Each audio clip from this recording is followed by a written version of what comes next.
Nesse vídeo, daremos continuidade às reações de adição nucleofílica a carbonilas. Iremos abordar as reações de adição de reagentes organometálicos a carbonila de aldeídos e cetonas, bem como as reações de adição de água formando hidratos.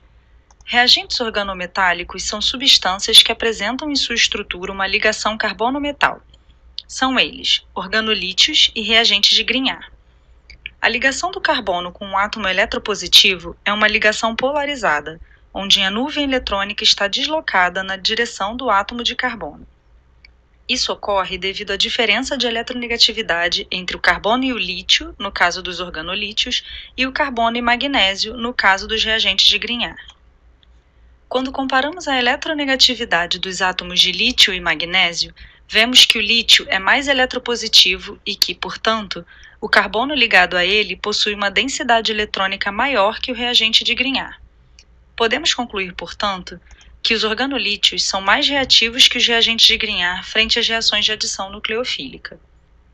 Vemos aqui como exemplo o metil-lítio, que é um reagente nucleofílico cujo HOMO alto em energia é a ligação sigma-carbono-lítio, formada pela sobreposição de um orbital 2sp3 do carbono com um orbital 2s do lítio.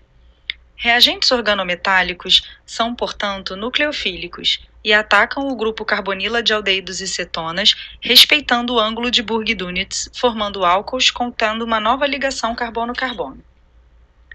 Reagentes de Grignard são feitos reagindo magnésio metálico com haletos orgânicos em solventes etéreos, produzindo uma solução do reagente de Grignard. Tanto haletos primários quanto secundários e terciários, bem como haletos de arila, podem ser utilizados. O mecanismo envolve a inserção do magnésio na ligação carbono-halogênio, acarretando na mudança de estado de oxidação do magnésio de 0 para +2. Essa reação é conhecida como adição oxidativa, e esse é um processo geral que ocorre com diversos metais, como o lítio, que veremos em seguida. Reagentes de organolítio são preparados de forma semelhante via adição oxidativa de lítio metálico em haletos orgânicos. Cada reação de adição necessita de 2 átomos de lítio e gera um equivalente do sal haleto de lítio. Em ambos os casos, lítio e magnésio 2 são muito mais estáveis que lítio 0 e magnésio 0, o que torna a reação irreversível.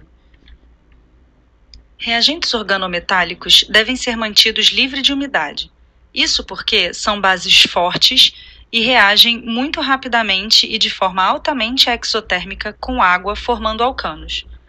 O pKa de alcanos é algo em torno de 50, ou seja, eles não atuam como ácidos em praticamente hipótese alguma. O equilíbrio está totalmente deslocado para a formação de produtos, nesse caso, metano e hidróxido de lítio, e estes são muito mais estáveis que os reagentes. Podemos definir o conceito de basicidade como a nucleofilicidade em relação ao próton.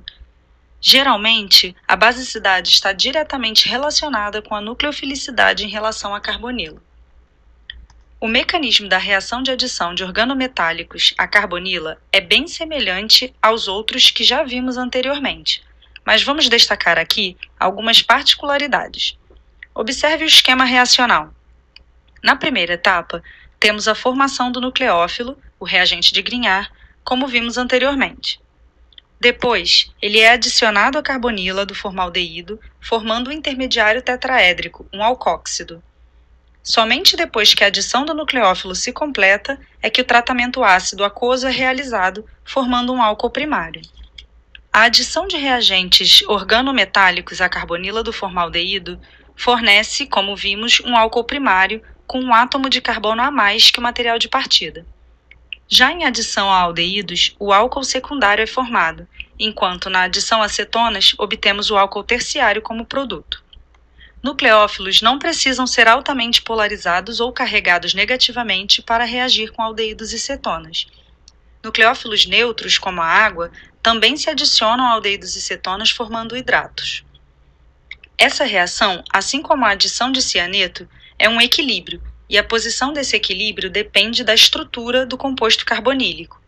Fatores estéricos e eletrônicos são os fatores principais que governam a reatividade de nucleófilos e eletrófilos. Os fatores estéricos estão relacionados com o tamanho dos grupos substituintes nas moléculas. Já os fatores eletrônicos resultam da forma como diferenças de eletronegatividade entre os átomos afetam a distribuição dos elétrons na molécula.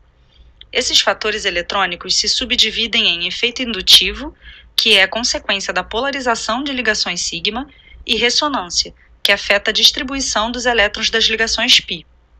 O formaldeído é bastante reativo, uma vez que não possui substituintes para dificultar a aproximação do nucleófilo e seu ataque.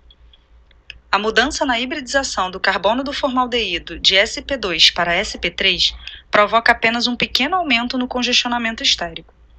Note que após a adição do nucleófilo, uma transferência de próton entre os oxigênios ocorre para que haja a formação do produto. O formaldeído reage tão rapidamente com a água porque seus substituintes, 2 átomos de hidrogênio, são bem pequenos, uma consequência do efeito estérico. Porém, efeitos eletrônicos também favorecem reações com nucleófilos. Essa tabela mostra a extensão de hidratação de alguns compostos carbonilados. A presença de átomos eletronegativos, como o cloro, aumenta a extensão da hidratação por causa do efeito indutivo retirador de elétrons. Eles aumentam a polarização da carbonila, cujo carbono já é polarizado positivamente, tornando-o ainda mais suscetível ao ataque da água. Já o efeito do grupo alquila, a metila, no acetaldeído, apresenta um efeito de doação de elétrons por hiperconjugação, causando a diminuição da reatividade da carbonila e a extensão da hidratação. Impedimento estérico e presença de grupos alquila tornam a carbonila menos reativa. Grupos retiradores de elétrons tornam a carbonila mais reativa. Para finalizar, gostaria de propor 2 exercícios. Qual seria o produto formado se adicionarmos esse reagente de Grignard ao dióxido de carbono? Em qual posição da tabela de extensão de hidratação mostrada você esperaria encontrar a acetona? E a hexafluoroacetona? Até a próxima aula!